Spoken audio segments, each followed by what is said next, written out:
Sabate! This is Jeff. Hi, Jeff. This is David. I want to tell you about Evil Within 2, which is a game I love a lot. Quick reference guide: BioShock, Silent Hill, The Cell, Twin Peaks 7. We're going to be seeing direct references to all of those things in the next little bit here. Oh, okay. We're going to be playing through Chapter 2, and just a tiny bit of Chapter 3. I love the Evil Within 1 a lot, despite its flaws. Mm-hmm. And for some reasons that I don't really know. Mostly that the story I wrote in my head was better than the one that was written. And that it's kind of like a, Resident Evil 4 version of Bloodborne. Mm-hmm. Not Resident Evil 2. Evil Within 2 is better in every way Oh, to good. the original game. So It improves on every aspect except apparently the PC performance is not great. Like, it has trouble going over 45 frames a second. Just, whatever. That doesn't necessarily bother me that much, but it might be fixed in patches later. But, just the thing to know. This is running on the PC. I'm going to tell you the ending of The Evil Within 1. Okay, go for it, because I'm so confused right now. This is a direct sequel, and it's a sequel in so far the best kind of way. Evil Within 1, you're the Detective Castellanos, whatever. You are in the Beacon Mental Hospital responding to a call. There's a guy going around teleporting and stabbing people, and then the entire, place breaks apart and shifts, and then you're in weird horror funland where you'll just be in a hallway and then crazy monster, and then the hallway turns upside down and you're falling, and then you're in a floating castle, but then you're underground. Anyways, dreams and whatnot. The twist in the first game is that you're in the STEM machine, which is the generic evil corporation, which is not the Umbrella Corporation. In this case, it's Mobius. Is making to network human brains together. But the core that they used in the first game, which, because of plot reasons was not intentional, but whatever. He was a psychopath. Right. There you go. So you have a psychopath who doesn't have a corporeal form because he was brain dead or kind of dead, and then used as the central computer to connect all these brains together. As that was your basic reasoning behind what was going on in the first game, which was just kind of like a horror, like I said, like a sideshow or like a amusement ride, where you're just get in the little cart and then you go down on the track, and then the track goes down, and then it swoops down real fast, and then you go into a room and then oh, it's a scary ghost, and then the track keeps going, and then oh, it's a skeleton. So there was that kind of effect in the first one, because they could just hand wave logical inconsistencies with, you're in crazy mind world with a psychopath is the guy that's more or less in control of things. Also, which is fine. There's a kitty now. Yeah. This game starts, just a few years after that, and they assume that you know that, and they tell you that as you start the game, because they said that, your daughter is being used as a core instead of a psychopath, because they decided that children, because they're evil corporation, decided that children would make better, stabler, less crazy, supercomputers to connect people into. But they're okay, but your daughter's the one, and everyone that's connected to this is going to die because their brains can't handle the disconnection from the basically shared world they're in. Because they sent in people to try and solve the problem. It didn't work. And so they send in you because, you're ostensibly, want to save your daughter, which you do, right. Which makes for an interesting conflict because you're working with the bad guys, so to speak, because you want to save your daughter, but it is in their interest to save her as well because they're going to lose everything and all the people that are connected to it. Anyways, it is great. They tell you that right away, so that the things that happen after that are more mysterious and interesting. So there isn't the whole half a game where it's oh, why is this crazy crap happening? Is he crazy? It's no. It's basically Scary Matrix. That's a good premise. I like that premise. So this is Scary Matrix. The cat was not in the first game, but we'll bring you green goo, which is how you know you've successfully destroyed an enemy. It's experience. Yes, it's your experience. The one thing that they kept, some of the things that they kept from the first game include the mirrors. The mirrors was how you get in and out of your sort of like otherworldly safe room. In this game, they're saying that this safe room was conjured from your memories of being like a junior detective or whatever. So it's like your old office. And that's how they say, when you're in here, you're safe. Okay. Which, you know, of course, that's not going to always be true because, you know, why would it be? Because it has to, at one point, not be safe. That's the whole point of the game. Anyways. Right. But the sort of like mental ward part of the first game, which is very interesting, but also ended up being not explained, which is great. I'm glad that they didn't. There was a nurse that took care of you that was also responsible for getting your upgrades, the green goo stuff. She would always talk in double entendres so that the things she said would be very innocuous and plain, but also have, you know, like a double meaning about whatever situation you're in. She is back and she does the same thing, which is great. She's just kind of there, and she does a lot of the upgrades and the lockers, which are like the collectibles. And if you talk to her, which you can talk to people in this game. Weird. It's weird. She'll have some sort of pithy, double entendre about what your current situation is. This is where the game gets good. Okay.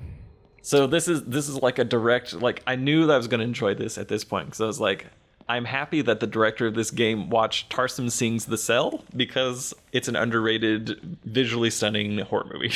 Right. Like, does it have Jennifer Lopez and Vince Vaughn in it? Yes. Is J-Lo fine? She's fine. She's basically video game protagonist. Walks around and sees the creepy things. Vince Vaughn, kind of terrible. Vincent D'Onofrio, as, you know, crazy killer dude, pretty great. Yeah. But there's a bunch of awesome visuals in that movie. One of which was basically the giant curtains being pulled back. It's not attached with hooks to the back of a guy with like demon makeup on, but still the thought is there. I appreciate many things that are going on in this. One, Kidman, who is the person that is your the person that talks to you and tells you, you know, things. She's from the first game. She's basically Ada Wong, almost exactly, is the function in the story. And hey, this game is also super violent. One of the search team. As mentioned in the little spoiler blurb warning at the front, the blurb at the front, which, you know, should not be that surprising based on the rating of the game. The Kidman was in the first game. She featured in the DLC, which I never played, but she was basically the double agent, where she was supposed to be the junior partner, but she was really just there to keep an eye on you. But she was also sent inside the STEM machine. But she was, you know, working for Mobius, but then also maybe she's not working for Mobius. Like I said, it's almost exactly Ada Wong with Resident Evil parlance, which this is Tango Gameworks, which is Shinji Mikami. So it's not unusual that it would be Resident Evil, because that's his thing. Right, he did that. I really like the Evil Within, the first one, because it was a very good Resident Evil 4 like. If that is a genre. I don't think it's a genre, but I'm making it one. Yeah. I've decided it is a new genre. He made a Resident Evil 4. It was violent, and it had the sort of like gross, you know, flesh monsters, and then, you know, a last boss that you fight with a rocket launcher. So I'm like, yeah, it's a Resident Evil game. It had some interesting bits of Silent Hill-esque psychological slants to it with some of the monster designs, but all of it was sort of centered around the pathology of the crazy guy, who was the one that developed the technology in the first place, and then was backstabbed and was used as, you know, the central brain. So he kind of hates the Mobius people too, but yeah, you know. Right. But also he just wants to be in control of his world. But also in the first game, he wants to get out, which means he has to like basically possess someone by downloading his brain into them. So he needs like a malleable brain. So there's I think autistic or somehow mentally challenged kid in the first game that's connected, that he's trying to use as like it's compatible so that he can like escape. And I've not beaten Evil Within 2 yet, so I assume that villain from the first game will come back at some point, but I am happy that it hasn't happened yet, because I don't feel like that's necessary. I just feel like it would be obligatory at a certain point. there's very good villains in this, and it's sort of arc based. So like the very first arc is BioShock,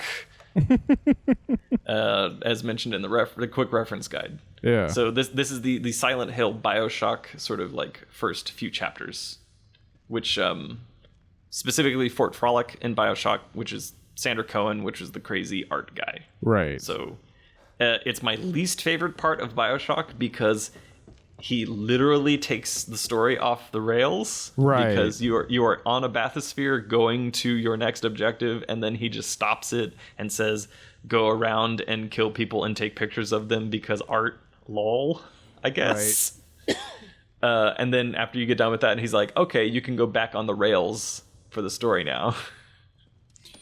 Yeah, I mean, anyways, he did introduce, like, I'm pretty sure his area had the most horrifying enemies, the super silent wax figures. Yeah. Yeah, there's the whole wax thing. And wax plays the entire sort of cover art for the game is wax or some other white goopy liquid. We'll say wax. So yeah, that figures prominently into this first arc with like the crazy artist kind of like trope. But thus far, like the actual way the plot develops is better than the first game, mostly because of what I said before. They just tell you straight up, like, this is a connected mental world. So you have at least everyone knows that going in, rather than trying to hold it back, because, you know, that way you can have other things happen. And makes the story more interesting. Oh, hello. We're about to walk into the Red Room from Twin Peaks. Huh. Another thing that made me happy. I was like, okay, this is basically the Red Room or the Black Lodge waiting room or what have you from Twin Peaks. I am a fan, you might say. Yeah. But I also didn't feel like this was pandering, which is also very important. They didn't have like, you know, like some snazzy jazz music start playing for no reason or anything like that.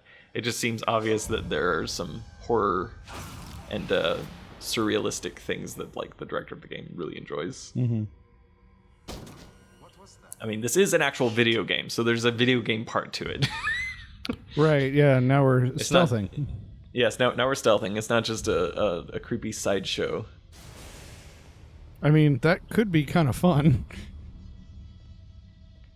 But there's a lot of games that are that. Right. I really like the game part of this game as well. Okay. Which That's important.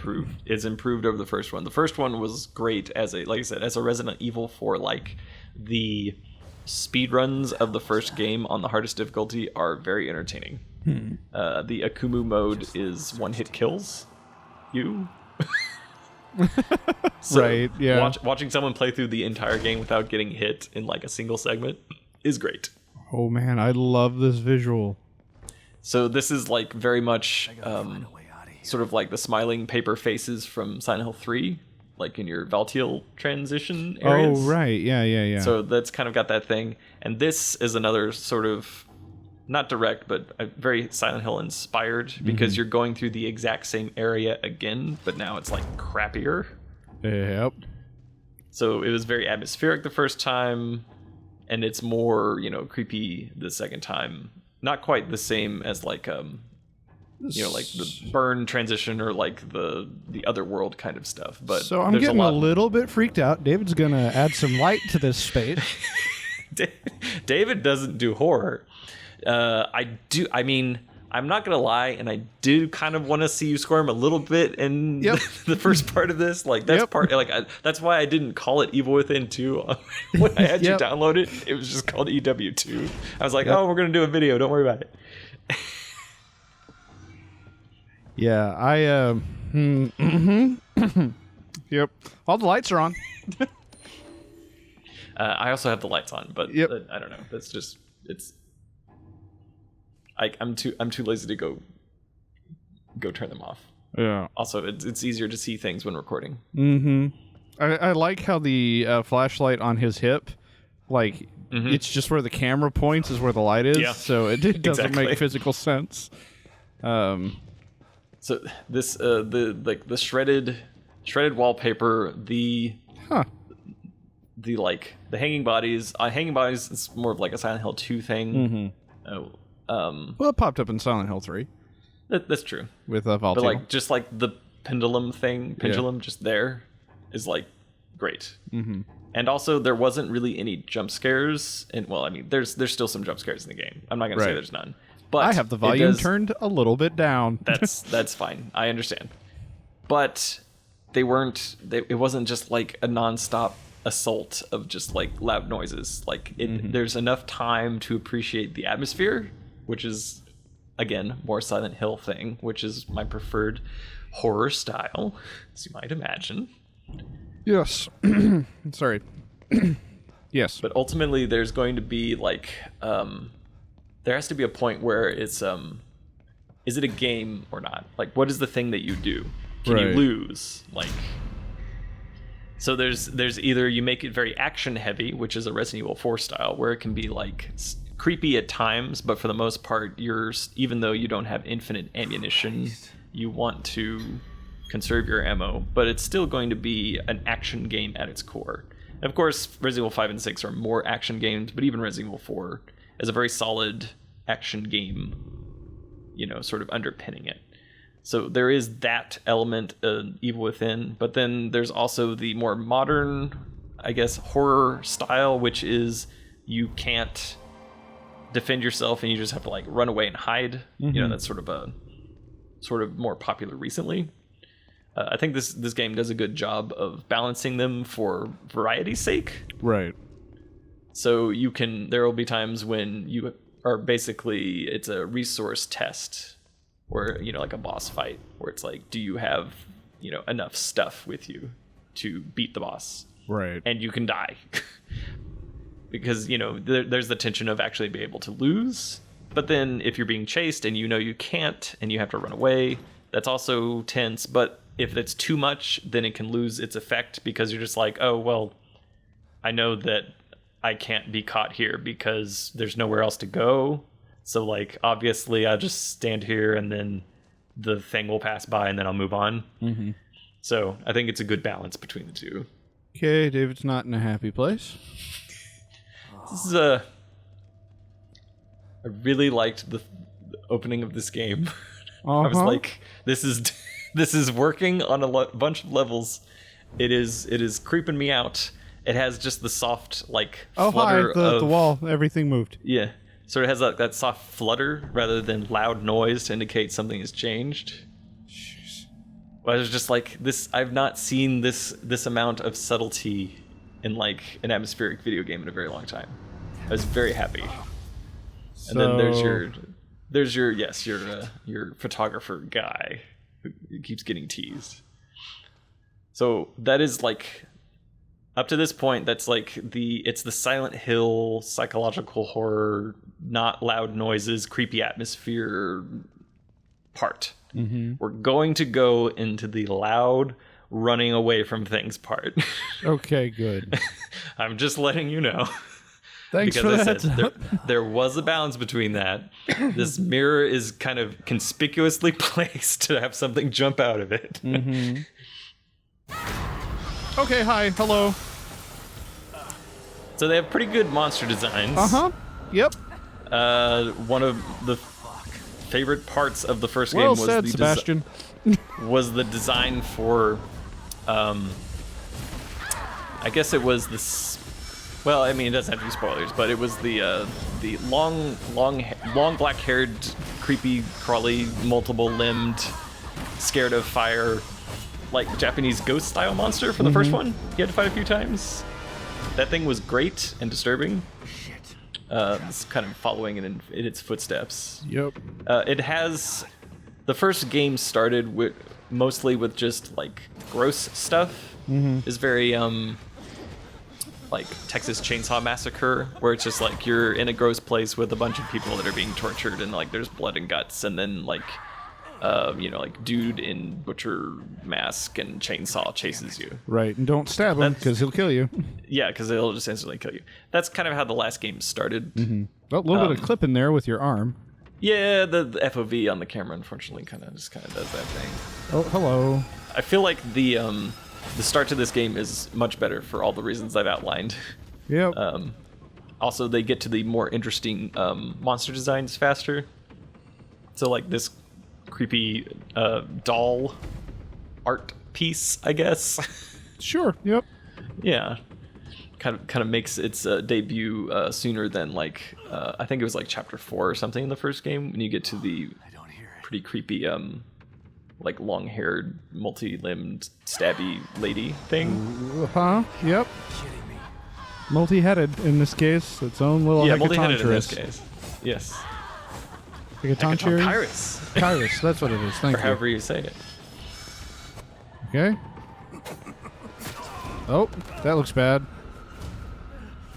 But it's cutscene bad, so it'll be fine. Which is kind of a weird way to think about it. Yeah.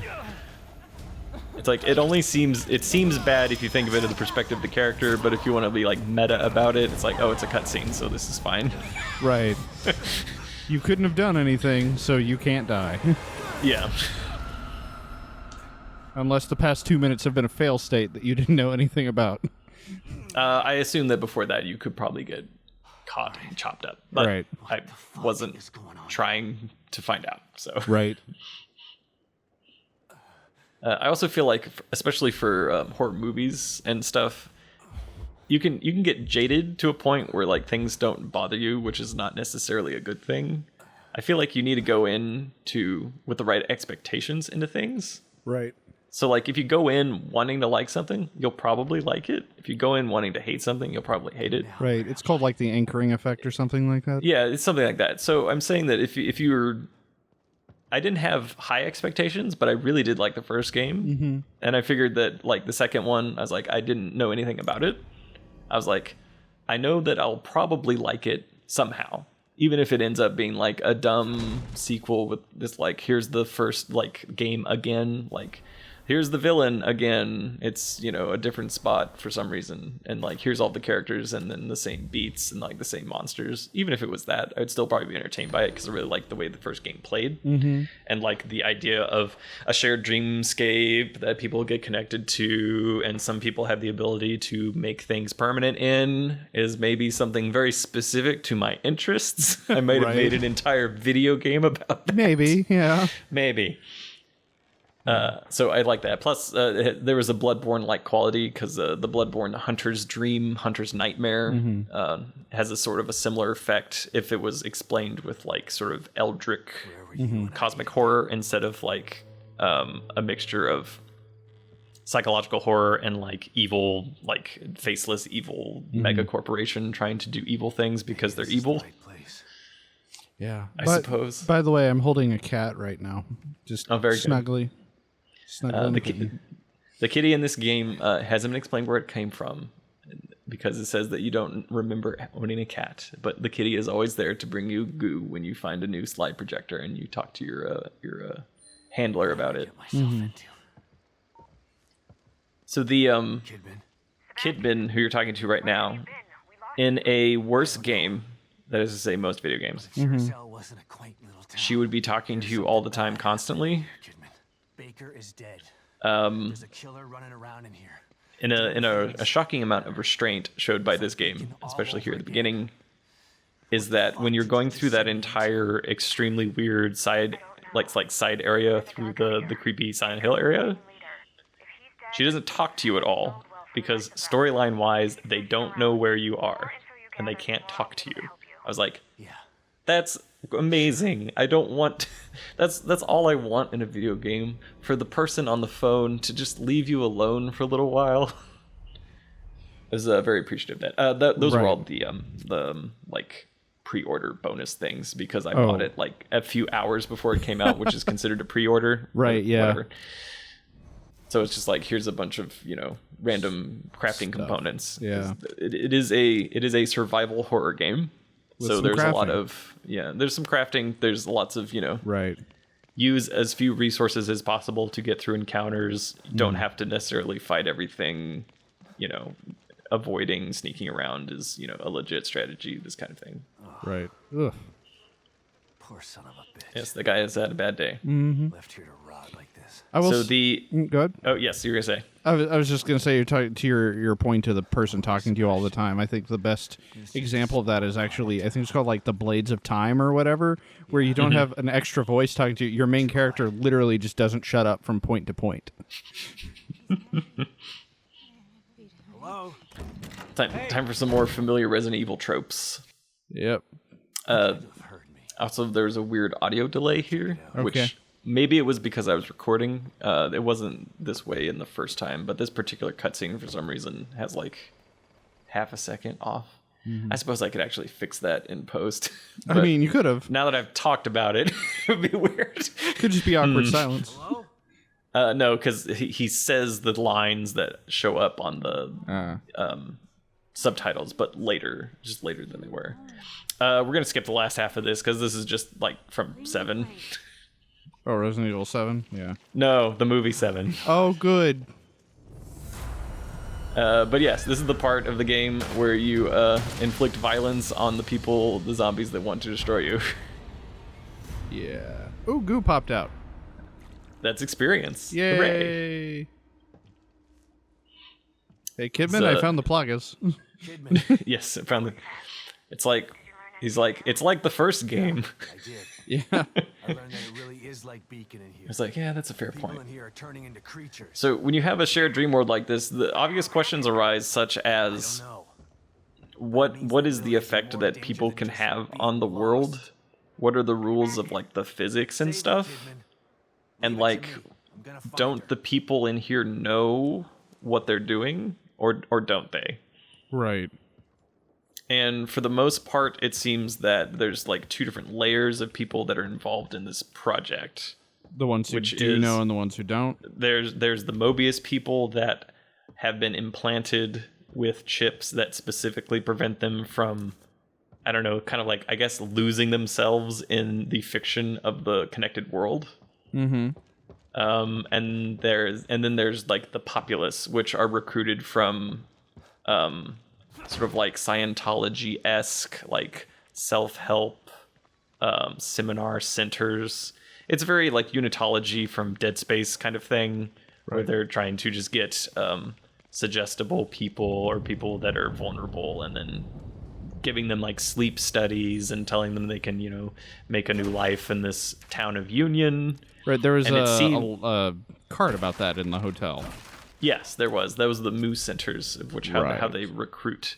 So the town of Union, which is very Silent Hill-like, is just supposed to be just every town kind of USA style, and the people that are in it seem to not know, in a very Matrix-like way, not know that it's a sort of like invented shared dream space. Right. Which is more interesting because you interact almost exclusively with the people that are chipped that are in on it in some way, which makes the interactions with the, in quotes, regular townspeople a little bit more interesting and tragic, because like the Right. people that you're killing are actual people that have been turned for whatever reason. Much like it was in the first game, it was like the influence of just like the crazy psychopath that was, you know, just turning people into monsters and just kind of going through his god complex kind of thing.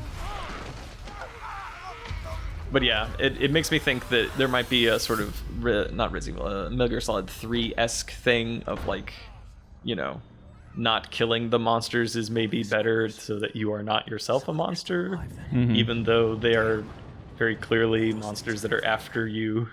Right. It might not be that there might not be anything you can do for them, but it doesn't necessarily mean that you have to kill them. I am not playing this as like an Undertale pacifist run, though. You're just murdering saying. fools. Yes, I'm murdering fools because I gotta get that experience points. Look, there's delicious experience points inside their heads. Right. David. If they wanted to make it a real choice, they wouldn't reward you so graciously with bigger numbers. I feel like it still makes it a real choice. Right, fair enough. It can be a BioShock meta twist without the more annoying on the nose aspects of BioShock. BioShock meta twist. It's fine. Look, I like BioShock. BioShock's fine. It's fine. BioShock Don't worry 1 about is it. great. It's great. BioShock Infinite, there's parts I like about that too. You can sneak kill. You can You could do that in the first game.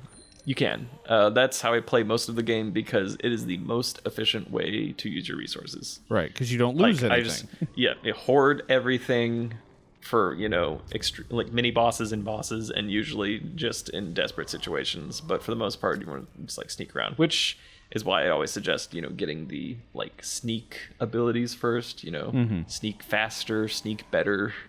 I mean, that's the way I like playing this kind of game, so. Sneak goodly. The enemies are pretty dumb, and they will lose sight of you very quickly. That might not be true on the harder difficulties, but I mean, it's still a video game. So What difficulty are you playing on? This is just like normal. It's Right. called survivor mode.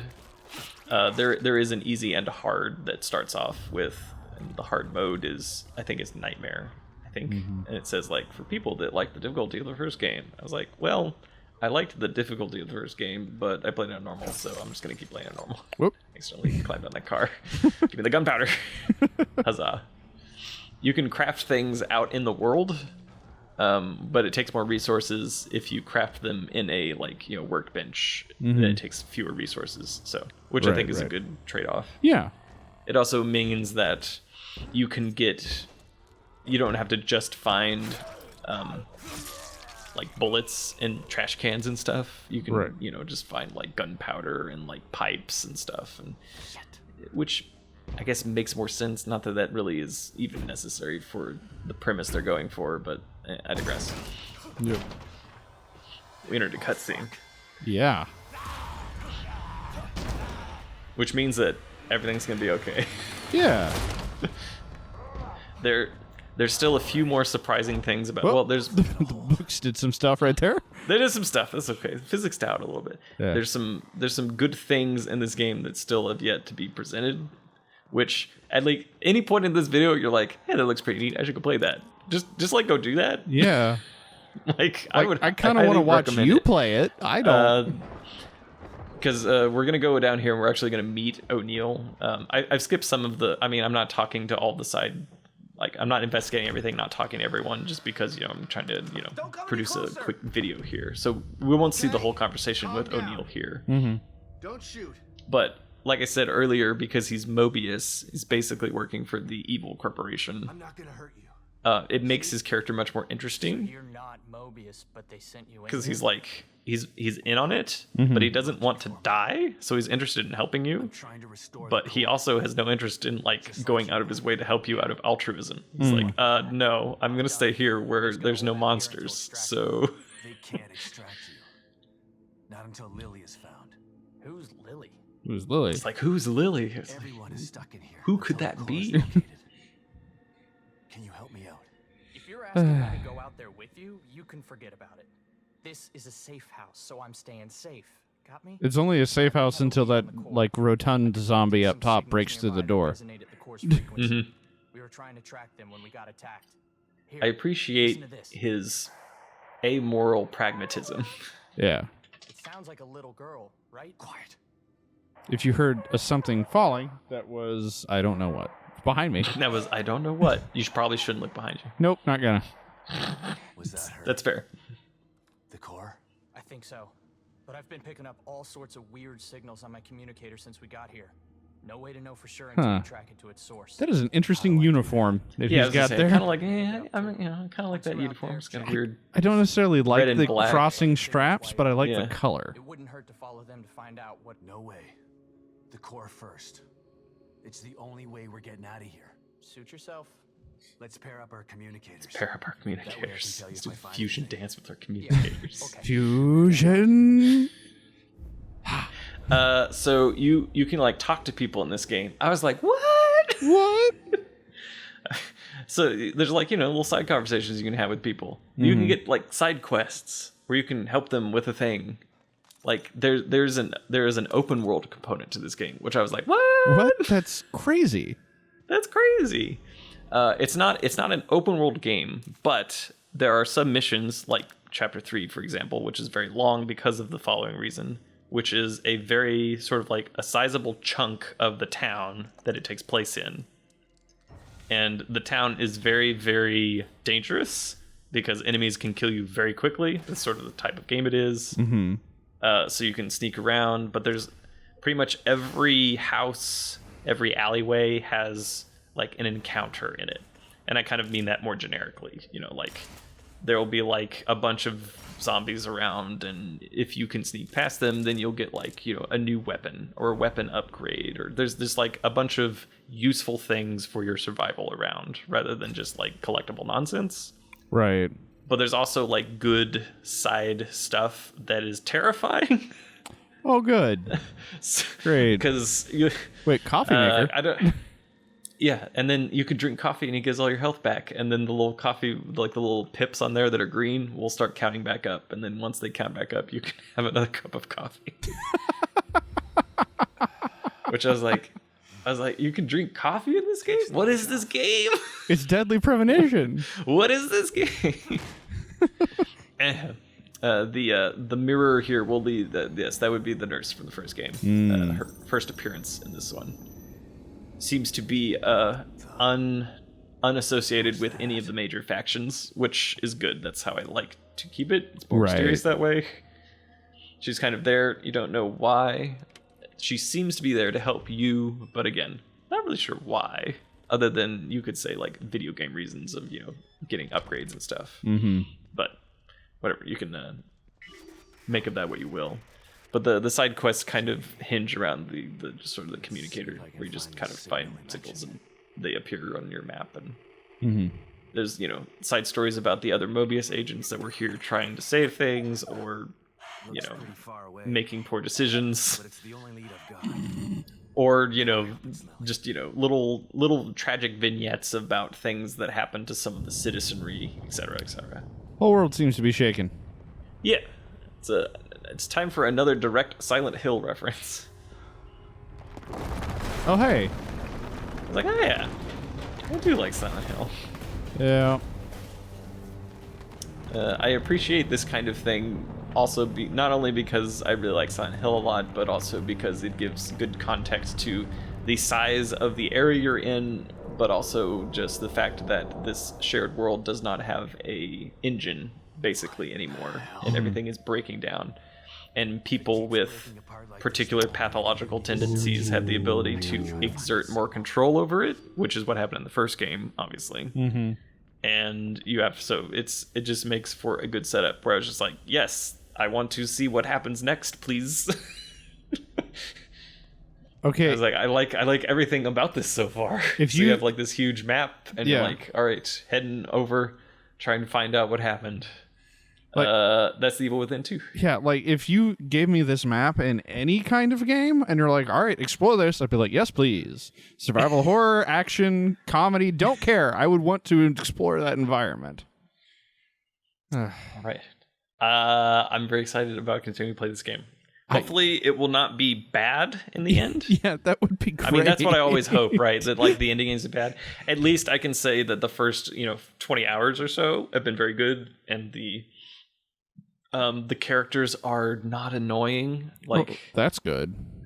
They're either professional and friendly, or like sort of like just self-interested, but not necessarily hostile. And then some of them are hostile, but sometimes, whatever, just it's fine. Is it sensically hostile? Yes, sensically hostile. Okay, they've gone off their rocker, so to speak. I mean, that's you don't have a constant drone of someone talking in your ear saying go here, go here. Like the person that you're talking to, Julie, who's in the first game, is conflicted enough to be more interesting than just the generic voice that talks to you, because she doesn't like what she's doing really, but she doesn't really have a choice at the moment because it's just a big evil corporation that she works for, that everyone is expendable, and like she's constantly monitored by just like scary people in suits. So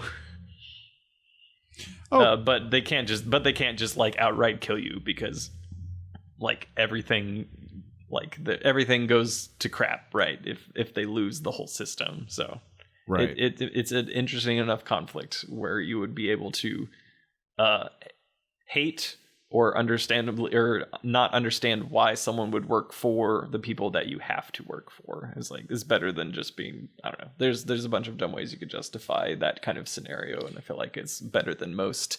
Right. You've reminded me talking about her being in the first game. What happened to your partner, the one with the gloves? One with the gloves. What did happen to him? Yeah. Canonically, he's gone missing. Okay. I don't remember his actual fate in the first game. I should probably remember that. I don't remember actually a lot of what happened to the side characters in the first game, mostly because towards the end it was just kind of like Resident Evil, like flesh monsters and rocket launchers.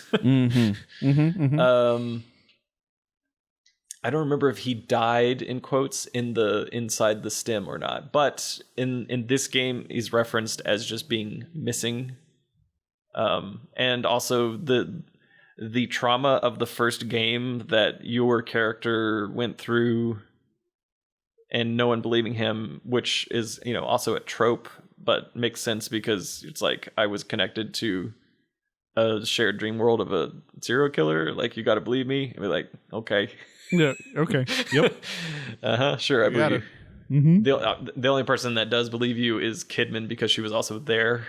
So. Right, but and she's of course, also part of the evil corporation. So. But she's also part of the evil corporation, so someone to confide in that understands what you went through and also went through it with you, but is also obviously, maybe not obviously, but if not on the same team, has her own interests. So the trauma works its way into the side quest too, which I like. So like the parts from the first game will come back in, and having it be the STEM world means it makes sense. It's like, oh yeah, it makes sense that he will have like this repressed trauma, and like this little side mission has like an area that's basically from the first game where he's like reliving like something that happened. Like, it's like, yeah, that makes sense. Like, I can get behind that. There's also terrifying things that happen when you do side quests. Yeah, that's you keep coming back to that. Like, yeah, because I was okay. Spoilers, just a little bit for a side quest that's in mission 3 there. So okay.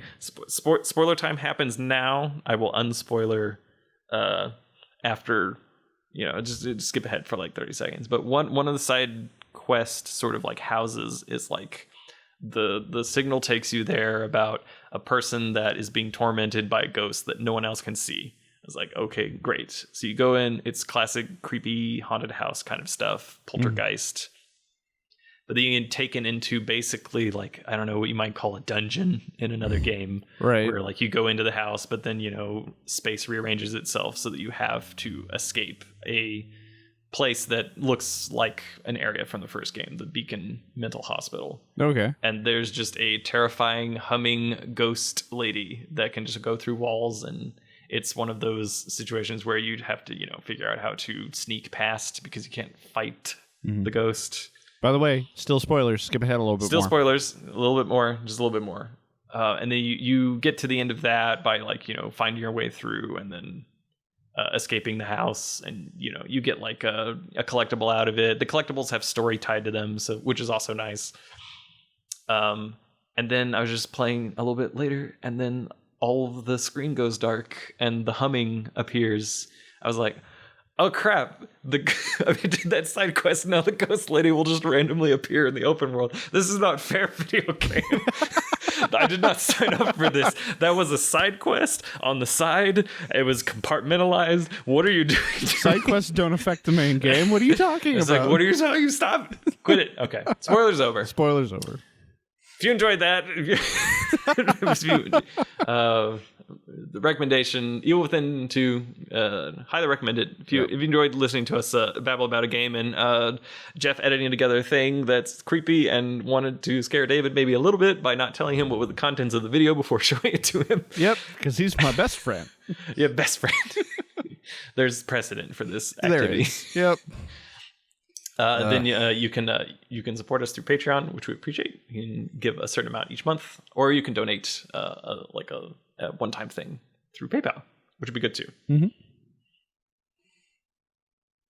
And then like the YouTube stuff. Yeah, like YouTube, the normal YouTube, the trilogy of YouTube. Yeah, or just tell people. That's also fine. Yeah, I mean that's fine. You just be like, hey, this game's pretty cool. Yeah, these weirdos talking about it are pretty cool too. Yeah. Or whatever. Maybe you would like them talking about food in Bible Buffet for the Nintendo. Maybe. It's entirely possible. Yep. We do both things. We do a lot of things. Okay, I'll stop talking about scary video games now. Maybe we should play through a little bit of Mother 3, because that's the kind of unsettling that I actually like. But we'll see. Okay. Keep that in mind for future projects. Future projects. All right. Evil Within 2. Despite it being basically a Resident Evil game, Yeah. there is not someone that says that when you press start on the main Aw, menu. that would be I know, great. I know. It's unfortunately no.